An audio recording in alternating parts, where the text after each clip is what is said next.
Umrl je Janez Rugl. Njegovega pomena se Slovenci, še posebno Slovenke, najbrž še ne zavedamo. Slovenki so mu zamerile njegovo robatost, katero je izrekel zelo preprosto resnico, da ženska, ki ne želi, da bi moški zablodil, mora dovoliti moškemu, da vodi v tem plesu med spoloma.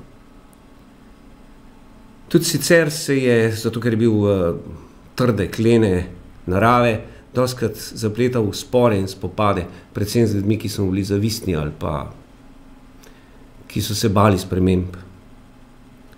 Kot otrok, to mi je nekoč pripovedoval, je 9 let star, očetu zaplenil žigalce, oče ga je namreč zverinsko pretepal in ko ga je zadnjič tako pretepal, mu je pokazal, iz žepa je potegnil žigalce, mu pokazal, rekel, ata, lejte, vzel sem žigalce, ko me boste naslednjič udarili, vam bom grunt zažgal. In to je delovalo.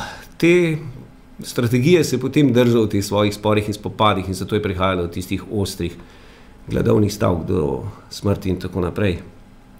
Vendar pa, če pa človek bil znotraj programa ali pa jaz, ki sem bil njegov kot terapevt, je pa videl seveda, da je ta njegova trdota v bistvu benigna, da je to ena najbolj žlahtnem pomenu besede, benigna agresivnost, s katero je vladoval svojo skupnost, ki jo je pa oblikoval kot eno maternico, v kateri so se ljudje pač silno dobro počutili, kot terapevti vred.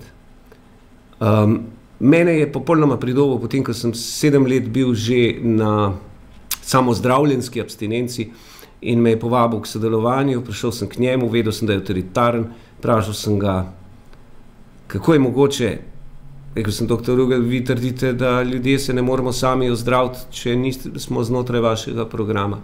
In on je rekel, vidite, gospod Gradišnik, ravno s takimi, kot ste vi, ki mi diskretno sledite, imam najboljše rezultate.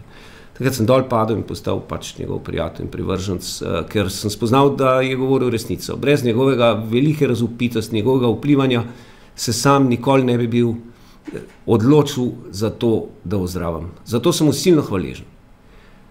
Njegovo največji problem v zadnjih letih je bil, kdo bo njegov naslednik. Tega sveda ni. Projekti tako velike narave, ki jih vodijo taki karizmatiki, tako redki ljudje kot je on, ne morejo upati, da se bojo ohranili v tej obliki.